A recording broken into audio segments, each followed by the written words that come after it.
Olá, um ótimo dia, uma ótima semana e muito obrigada pela sua companhia. Giro do Esporte pintando na área, invadindo a telinha da TV Educativa.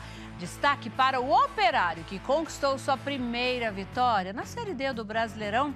Já as meninas, pela Série A3 foram derrotadas pelo Vila Nova. Tem equipes campograndenses disputando o Brasileiro de Clubes de Voleibol. E o que falar da 7ª rodada do Brasileirão? Teve hat-trick de Yuri Alberto, 3 VARs e expulsão na partida entre Corinthians e Internacional. Teve vitória do Palmeiras em cima do Vasco no Mané Garrincha, em Brasília. Vamos falar de esporte? Vem comigo, porque a edição desta segundona, 5 de maio de 2025, já está no ar.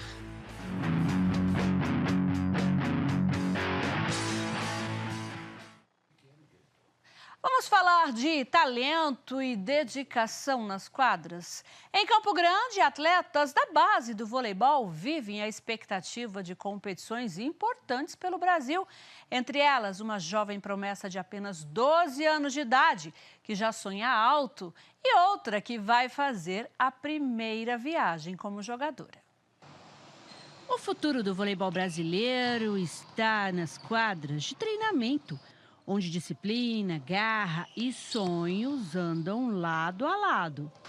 Giovana Trivelato tem 18 anos, veio de Araçatuba, no interior de São Paulo, para defender a equipe Campo Grande Vôlei. Vai disputar a categoria Sub-21 e aposta tudo nessa nova fase. O coração tá a mil, é uma oportunidade incrível e graças a Deus eu consegui ter essa oportunidade e poder jogar para eles, essa semana. E o que dizer da pequena Pietra? Apenas 12 anos, pequena no tamanho, mas com talento gigante. Com brilho nos olhos e muita dedicação, ela sonha em ser jogadora profissional de voleibol. Eu comecei na escola, jogando aos poucos, e depois eu comecei a entrar na escolinha, Aí eu fui começando a treinar mesmo. Eu quero seguir mais pra frente, eu quero competir em campeonatos maiores e ver se eu consigo jogar em um time profissional. Prestes a realizar a primeira viagem com o time, Isabelle Batistotti, de 15 anos, está ansiosa. E tem uma palavra que ela aprendeu bem com o esporte. Ter coragem, porque se você chega aqui com medo, assim, você não sabe meio o que fazer, assim, ter coragem, foco em treino, que você vai longe. Isabelle embarca no dia 6 de maio para São Paulo para a disputa do Campeonato Brasileiro Interclubes Sub-16, em uma competição que vai reunir times de todo o país. O sonho começa de uma forma simples: uma bola, uma quadra e muita, mas muita força de vontade. Para muitas dessas meninas, o sonho de se tornar uma atleta profissional do voleibol começa nas competições de base. E cada treino, cada jogo é um passo importante nesse processo. São nos treinamentos que elas aprendem mais do que técnicas, disciplina, trabalho em equipe e a importância de não desistir, mesmo depois de cada queda. Ensinamento que o treinador leva aos atletas dentro e fora de quadra, principalmente para as 4 equipes que estão disputando a competição nacional. 2 sub-16 masculino e feminino, 2 sub-21 masculino e feminino. O sub-16 masculino já está em Aracaju competindo. Eles fizeram já 3 jogos, ganharam 1 e perderam 2. Tá? E agora, domingo, estaremos viajando a equipe sub-21 feminina para Osasco, sede atual da equipe campeã da Superliga. E pretendemos fazer bons jogos lá. E no dia 6, na terça-feira, viaja a equipe sub-16 feminina para São Paulo, no Clube Paulistano. E no dia seguinte, dia 7, embarca a equipe sub-21 masculina para Campinas, no Vôlei Renata. E quem gosta do voleibol, prepare-se, porque vem competição aí no segundo semestre. Em agosto, sediaremos o Campeonato Brasileiro sub-19 masculino. E em setembro, o sub-19 feminino.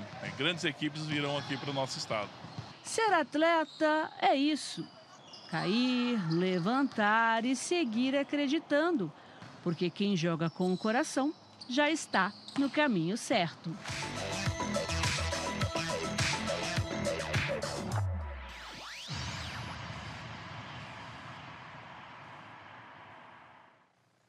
Que bacana, né? Acompanhei o treino, né, do pessoal do voleibol. E o Brasileiro Interclubes Feminino Sub-21 começou neste domingo, tá? Vai até o dia 11 em Osasco. O Sub-16 terá início amanhã em São Paulo. Já no masculino Sub-21 começa no dia 7 em Campinas. E o Sub-18 está acontecendo em Aracaju. No Sergipe, a gente acompanha e conta tudo para vocês. Leomar Ferreira, tudo bem com você? Tudo Bom bem, dia. tudo bem, Eva. Que boas notícias, né, Eva? Boas novidades para o nosso vôlei de base, categoria de base, disputando campeonatos. Muito bom, é uma modalidade que está em alta no Brasil e que tem condições de conseguir bons atletas aqui para o nosso estado, né? É, nessa fase, a base é que diz tudo, né? Diz o futuro, garante o futuro da... Sim, a base diz tudo. Nós temos o Judson, vice-campeão da Superliga pelo vôlei Renata, que saiu daqui. Então, nós temos condições, sim, de formar bons atletas e esse é um bom trabalho que vem sendo feito. Tomara que surta efeitos e frutos bons aí pela frente, né? É verdade. Vitória, fora de casa, hein? Pela Série D do Brasileirão, o Operário conquistou o primeiro, né, na competição nacional e foi em cima do Uberlândia, foi com emoção. Imagens do Parque do Sabiá em Uberlândia, em partida válida pela terceira rodada da fase de grupos da Série D do Brasileirão. O Operário foi ao Estádio Mineiro em busca da primeira vitória na competição, mas foram os donos da casa que abriram o placar logo aos 2 minutos de jogo com Guilherme Paiva. Aos 23, o Operário reagiu e empatou. Aproveitando a sobra de bola, o Wendel deixou tudo igual.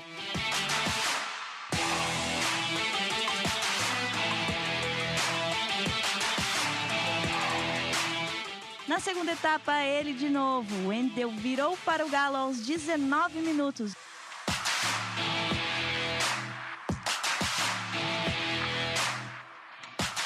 Mas Tchê, aos 39, igualou o placar.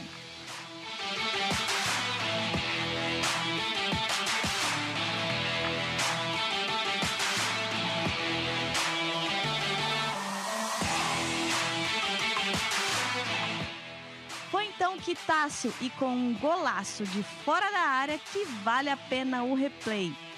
Fim de jogo, Uberlândia 2, Operário 3. O Operário volta ao campo no próximo sábado contra o Itabirito no estádio Jacques da Luz. E o Uberlândia recebe o Goiatuba. Que golaço, valeu o ingresso, né? Que golaço, valeu o ingresso e valeu aquela cornetada, digamos assim, né, que o torcedor deu aqui também, quer dizer, colocou um pouco mais de vontade, de pilha, foi muito importante. Essa vitória do Operário recuperou os pontos que perdeu, colocou o time de novo na disputa do campeonato, muito importante. É verdade. E um time, né, tivemos alteração no gol, né, entrou o Zé Augusto, né, e parece que o time deu uma... Não, mas ele tem bons jogadores, o problema é colocá-los em posições corretas, é um acerto tático, um acerto de conhecimento. Isso é normal, por isso que aquela vez o torcedor reclamou um pouco, tá? E eu pedi paciência por isso. O Dallastra já tinha feito esse tipo de coisa no campeonato estadual. Lembra que ele perdeu de goleada pro Pantanal, aí trancou todo mundo, não deu entrevista, não fez nada, arrumou o time e voltou, o time foi campeão. Quer dizer, não é um time que vai chegar para ser campeão da Série D, ainda não, mas é um time que pode fazer uma boa campanha, pode se classificar agora, e aí lá na frente ele vai correr. E o Operário que já vinha bem, né? A gente pode dizer, a primeira partida na estreia, jogou bem fora de casa, depois jogou bem em casa, está faltando só os detalhes, acertar uns detalhes, e que parece que o Dallastra começou aí já a melhorar essa questão, né? Parece que o time produzia, mas não colocava a bola para dentro do gol. Era mais ou menos isso, né? Que o time perdia muitos gols e tudo mais, é isso que reclamaram até, inclusive, do centroavante Canela, que perdeu muitos gols e aí o time adversário fez o gol e tal e acabou ganhando o jogo. Mas eu acho que agora o Dallastra já trabalhou, já tem. Esperamos que ele continue com a mesma equipe, que já tenha dado um padrão e que venha o Itabirito para Campo Grande, que também não é um grande time, não. Eu acho que esse grupo do Operário, talvez uma ou duas equipes que sejam muito superiores tecnicamente. Os outros são todos iguais, não tem ninguém que se destaca muito, não. É um grupo bom. Lembrando que você participa com a gente, 99214-4513, 99214-4513, DDD 67. O Wilson Moreira está por aqui, ele diz o seguinte: bom dia, nunca critiquei o Bambelo. Galo jogou com 3 zagueiros, pra cima, Galo. É isso mesmo, ninguém nunca criticou, não. Fica agora tranquilo, não, agora Wilson. não. Tem mais participação. Bom dia, Eva Regina e equipe. Parabéns pelo Corinthians do 10. Que Deus abençoe a equipe. A Jússi lá do Monte Castelo. Ele está falando parabéns pelo Corinthians do 10, porque o 10 que trabalha aqui com a gente, o apelido é 10, tá, gente? É corintiano, então tá feliz da vida. Hoje ele tá com um sorriso de orelha a orelha. A gente vai mostrar o porquê daqui a pouquinho, viu? Vai ter gols por aqui. Tem mais mensagens ainda chegando por aqui. Olha só, vamos lá. Bom dia, boa semana. É o Camilo que está por aqui. Ele diz, olha, golaço do Tássio. Sábado tem jogo. Vamos empurrar o nosso time para mais uma vitória para cima deles, Operário. Tá certo. Muito obrigada pela sua participação. Camilo também sempre apoiando o Galo. Isso é importante. É importante a torcida agora vir com tudo, né, no sábado. É o que eu disse, né? Eu disse em outras edições nossas aqui que o mais importante era o apoio, exigir uma boa postura. É claro que tem que ser feito isso, mas dá um pouco mais de paciência, ter um pouco mais de paciência, dar um tempo para o Dallastra arrumar o time, eu acho que é isso que ele fez, e aí as coisas vão acontecer. O trabalho é bom, os jogadores também não são excelentes jogadores, que a gente pode esperar muita coisa, mas dentro desse grupo e nas condições em que tem, eu acho que dá para classificar, sim. Tô curiosa para a gente olhar os outros resultados. Vamos lá na tela, Leonardo? Já tô curiosa para a gente ver os outros resultados. Então, ó, Cianorte venceu o Cascavel 3-0. Dentro de casa, né? Então, quer dizer, já o Cianorte venceu o Operário, não vinha de bom resultado, dentro de casa fez o papel, daqui a pouco a gente vai ver a classificação, vai ver como é que tá. O Uberlândia perdeu em casa para o Operário, excelente resultado para o Operário. Agora eu fiquei surpresa com o empate da Inter de Limeira em casa. É isso que eu ia te falar, Inter de Limeira e o Monte Azul em casa, quer dizer, o time do Monte Azul ainda tem mais coisas para fazer, mais resultados bons, ainda tem lenha para queimar, digamos assim, e a Inter parece que já está quase que chegando no seu limite, né? Goiatuba e Itabirito 0-0, para nós, excelente resultado. Nós, em termos de Operário. E a gente, sexta-feira, a gente ainda falou assim, até que o empatezinho ali não ia ser bom, não ia ser ruim para o Operário, né? É bom que você pediu, o cara foi lá e fez. Tá aí, ó, Goiatuba 0 e Itabirito 0, um bom resultado. E para o Operário, principalmente, esse resultado foi muito importante, porque ele já subiu, já está na zona de classificação, já está melhor. E os outros times que poderiam estar na frente dele, não conseguiram pontos, já estão se afastando. Então, é importante o Operário subir, continuar a se manter, que é o mais difícil, né? Chegar até tudo bem, mas se manter na zona de classificação pode ser um pouco mais difícil. Tomara que consiga. Tá aí a classificação, então. Olha aí, ó. O Operário está ali na zona de classificação. Com relação a pontos, sim. O que está faltando aqui são detalhes, que talvez seja o número de gols, vitórias, algumas coisas assim. Mas o número de pontos já está encostando, ó. Se ele ganhar o próximo jogo aqui, alguém aqui de cima não, isso aqui já muda, ele já vai para cima. Quer dizer, 1 ou 2 pontos que ele conquiste, já alavanca a sua posição, né? Então a rodada foi boa. Mais uma vez, né? Porque a passada já foi legal para o Operário, né? Parece que o destino está dando um tempo para o Operário. Tomara que ele consiga aproveitar, porque depois lá na frente, olha, fiz o que eu pude, ninguém pode mexer mais agora, né? Não, mas vai dar certo sim. É verdade. Intervalo rapidinho, no próximo bloco tem Brasileirão Feminino da Série A3. Nós já voltamos.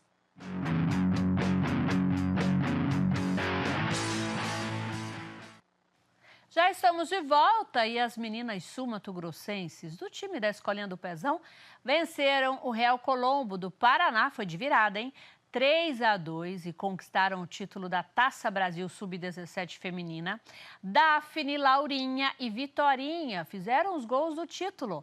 A partida foi em Manuel Ribas, no Paraná. Olha que boa notícia para o nosso futsal também, né? A base do nosso futebol está bem, né? O vôlei, de outros esportes que não seja só o futebol. O futsal também está muito bem. Nós somos um celeiro de atletas que precisa ser melhor utilizado, melhor usado, investido, até investimento também precisa ser feito para que essas equipes realmente conquistem lugares positivos no cenário nacional. É verdade. E vamos falar de Série A3 do Brasileirão Feminino? Não deu para o Operário, né? Após a vitória em casa, em cima do Xará Mato Grossense, a equipe do treinador César Fuscão foi a Goiânia enfrentar o Vila Nova e foi derrotada. A partida foi no estádio Onésio Brasileiro Alvarenga, em Goiânia, válida pela segunda rodada da primeira fase. dessa série. O primeiro gol saiu aos 25 minutos do primeiro tempo com Samara. Já no segundo tempo, aos 41, Natiele foi derrubado na área após uma jogada individual, pênalti, né? Vânia cobrou no canto esquerdo, fechou a conta. Vila Nova 2, Operário 0. Com a vitória, a equipe goiana chegou a 6 pontos em 2 jogos. Já o Operário permanece com 3 pontos e enfrenta o Crespon, do Distrito Federal, no próximo sábado, né, no estádio Defelé, em Brasília. Na outra partida do grupo, Operário Mato Grossense e Crespon empataram sem gols, o que também não foi nada mal para o Operário, né? Não, o Operário não teve um bom resultado, apesar de ter jogado fora de casa. Mas o empate foi bom, agora vai jogar fora de casa também. Eu penso que esse Crespon, essa equipe do Crespon é uma das melhores do grupo. Do Crespon? Do Operário, ele tem Mas ela perdeu a primeira e empatou a segunda, né? Ele tem uma estrutura melhor. De estrutura. Em termos de estrutura melhor. De repente não tem qualidade nas jogadoras, mas de estrutura já tem esse nome, já tem alguma coisa no Distrito Federal. Então, pode ser um adversário difícil, mas jogando fora de casa. É a mesma história do masculino. Dentro de casa fazer ponto, tentar buscar alguma coisa fora. Tá difícil, hein, Eva? O feminino ganha, o masculino não. O masculino ganhou, recuperou, o feminino não. O feminino não. Um empatezinho, porque a gente sabe que Vila Nova também não ia ser uma tarefa fácil, claro né? Que não, Vila claro Nova, que não. Eu acredito que o Vila Nova vai vencer nessa terceira fase, então já ficou em primeiro do grupo. A briga vai ser pela segunda. Que vá pra frente e deixa a gente. Vai embora, né? Aí a briga vai ser por essa segunda vaga, que deve ficar entre Operário e o Crespon, né? E o Crespon, exatamente. Então, esse jogo é muito importante. Se o Operário conseguir um pontinho, segurar um pouquinho mais esse ímpeto do Crespon, o Crespon já jogou em casa e não venceu, né? O Operário jogou fora, mas então, assim, já é uma boa performance do Operário ir lá e se conseguir um pontinho, ótimo. Aqui em casa não pode perder. Agora, se o Operário, né, Mato Grossense, né, conseguir surpreender e vencer o Vila Nova, embola tudo, dá uma confusão nessa... Esse é que é o grande problema. Já dá uma confusão, uma embolada nesse grupo, né? Essa coisa de embolar, de ficar junto, não é tão bom assim, porque um gol, uma vitória, algum critério de desempate pode ser desfavorável e acabar o nosso time ficando para trás. Ou a gente também pode ser que passe à frente, mas é muito tenso essa situação. É melhor jogar dentro do campo, fazer os pontos e já conseguir de vez. E pronto, de vez. né? Esquecer os outros, resolve, né? Mas acho que a gente vai conseguir visualizar melhor olhando a classificação. Vamos lá, Leomar? Vamos lá. Classificação, então. Grupo A2, né, da Série A3. O Vila Nova já disparou aí 2 jogos, 2 vitórias. 6 pontos. Operário ainda está, porque classificam-se 2, ainda está. Então precisa pelo menos mais um ponto. O Crespon tem 1. Se vencer o Operário, encosta aqui, fica com 3. Aliás, fica com 4, passa o Operário, já encosta, né? Aqui, aí tira o Operário já tira da briga. O time do Operário. Então, o que o Operário precisa fazer? Pelo menos um empate contra o Crespon, que aí já deixa o Crespon longe e ele se aproxima mais do Vila Nova. E depois, o jogo que tiver aqui em casa ou mais pra frente... Não tem, né? São só esses aí. Já encerra o grupo, né? Já encerra-se o grupo, mas aqui, se ele empatar, ele vai para 4 pontos, o Crespon fica com 2. Aí ele já classifica, então, já garante a classificação. Precisa pelo menos de um empate, senão ele está fora. É verdade. Vai ser um duelo super importante no fim de semana, valendo vaga, então. Valendo vaga. Valendo... Tomara que um empatezinho já resolve. Falando em Operário, tem participação aqui, Operário, ele tá falando do masculino, né? Fez o simples, jogou futebol, tem que ser assim. O bombeiro precisa se doar mais, tá lá para fazer gols. É o Edson lá da Moreninha 2. Obrigada, Edson, pela sua participação. Tem mais, Leomar, Galo jogou com 3 zagueiros. Vinícius jogou de zagueiro. Bambelo fez gol e muitas risadas, muitos kkk. É o Wilson Moreira que está mandando esse recado para você. Boa tarde, Eva Regina e Leomar. O Leomar pediu paciência com o Dalastra. Leomar, que paciência? Já chega o final da primeira fase. E o estadual? Ele teve o tempo que quis e até agora não deu uma forma tática de jogo. O plantel é bom. Para quem sabe cozinhar, faz um banquete com arroz e feijão. Tá certo. Vamos ver o plantel que ele tinha no estadual era 1 e agora entraram 3 ou 4 jogadores diferentes, então isso realmente muda a figura, muda a forma de jogar. Ele não tinha o Tássio, não tinha o Wendel, né? Perdeu o Mauri, ganhou o Fernandinho, ganhou o reforço do Dante na zaga. Então, assim, nos 3 setores aconteceram mudanças que ele tem que entrosar de novo o time, tem que fazer. Eu acho que agora já deu tempo de fazer. Com relação a jogar com 3 zagueiros, essa era a minha ideia. Claro que eu não conheço do time, quem tem isso é o Dallastra. Para mim, jogar com 3 zagueiros, segura um pouquinho mais a defensiva e solta pelas laterais. Fica mais fácil, depende do treinador. Eu só estou dando a minha opinião, o treinador é que vai resolver, né? Tá certo. Você continue participando com a gente? 99214-4513, 99214-4513, DDD 67. No próximo bloco tem gols válidos pela 7ª rodada da Série A do Brasileirão.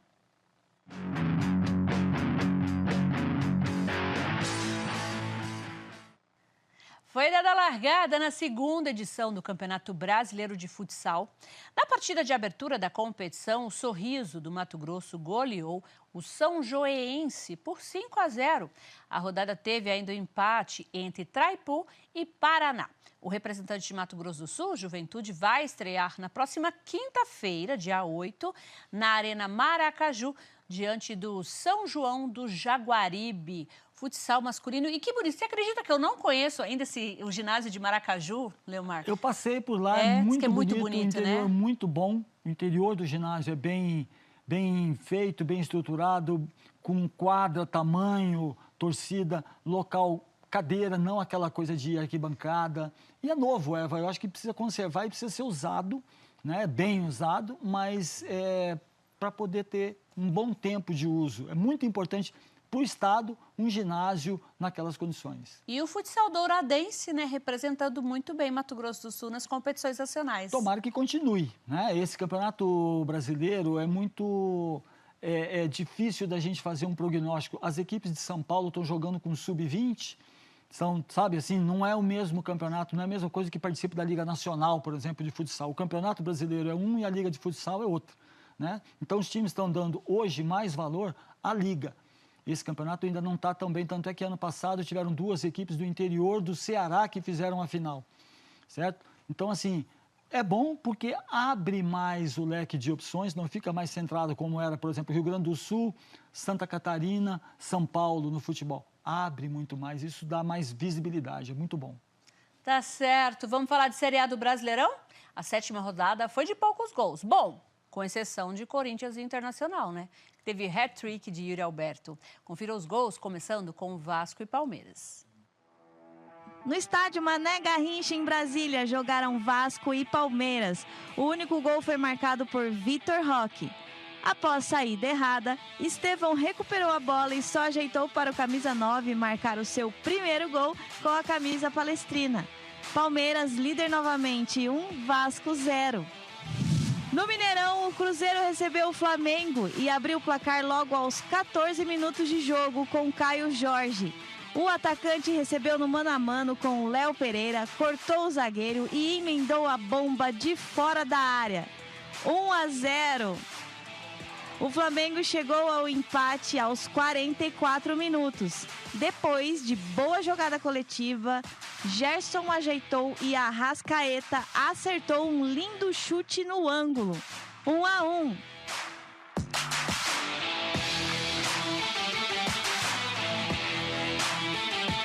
No finalzinho do jogo, aos 49 minutos, após o cruzamento na área, Léo Pereira fez falta em Eduardo, dentro da área. Pênalti. Na cobrança, Gabigol viu Rossi defender, mas o camisa 9 aproveitou o rebote para decretar a vitória do Cruzeiro. Lei do ex? Cruzeiro 2, Flamengo 1.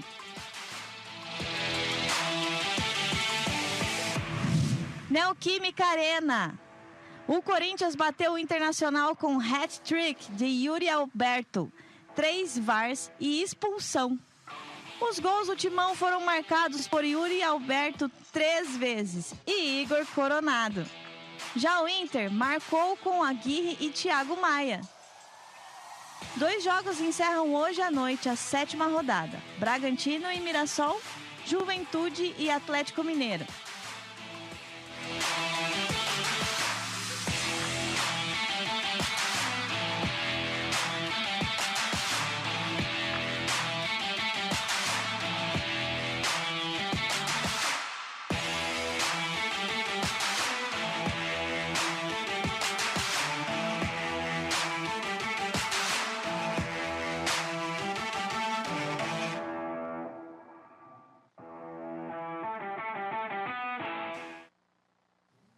Leomar, agora eu vou te encostar na parede. Há um ano atrás, você imaginava um hat-trick de Yuri Alberto De jeito marcando, né, no Ninguém mesmo imaginava, jogo? Eva. Não dá, não né? era só eu, não. Muita gente não imaginava. Ele poderia ter um hat-trick errando o gol. Errou 3, fez 4, 5. Né? Antes a gente ia nesses jogos, errava gol e Yuri Alberto. Agora hoje está bem, melhorou. Agora, o que dizer também, né? Gabigol, a lei do ex. Gabigol e também o time do Cruzeiro, né? Foi uma grande vitória. O Cruzeiro jogou muito bem, soube aproveitar, pressionar bem o time do Flamengo. Muito bom o jogo do Cruzeiro. E o que acabou voltando a liderança para o Palmeiras, né? Essa Porque derrota, a derrota justamente do Flamengo. O seu time, o jogador Vitor Roque, fez o gol do time. Finalmente saiu o primeiro. Desencantou e foi lá. Então, o Palmeiras também agora já está Palmeiras e Flamengo torcendo aquela disputa por pontos. É o que todo mundo estava prevendo. E é o seguinte, gente, teve uma polêmica em uma partida válida pelo Campeonato Estadual de Futsal Sub-11, foi em Jardim. E de acordo com vídeos aí que circulam na internet, houve reclamação da arbitragem em um lance, expulsão do treinador, polícia no ginásio. No Giro do Esporte, amanhã, a gente vai falar sobre esse assunto. Leomar, muito obrigada pela sua participação aqui no Giro. Foi um prazer estar aqui com você. Obrigado a todos pelas participações aí. E o Giro do Esporte de hoje fica por aqui, mas antes de encerrar, queremos deixar um abraço muito especial e cheio de carinho para o nosso querido colega Ricardo Paredes. Perdeu sua mãe, Dona Mariana, na última sexta-feira. Ricardo, recebemos essa notícia com o coração apertado e nesse momento tão delicado, queremos expressar toda a nossa solidariedade e o nosso carinho, que você e sua família encontrem conforto nas boas lembranças e no amor que Dona Mariana deixou. Estamos com você, amigo, que ela descanse em paz. Um abraço bem apertado de toda a equipe Giro do Esporte. Até amanhã, gente.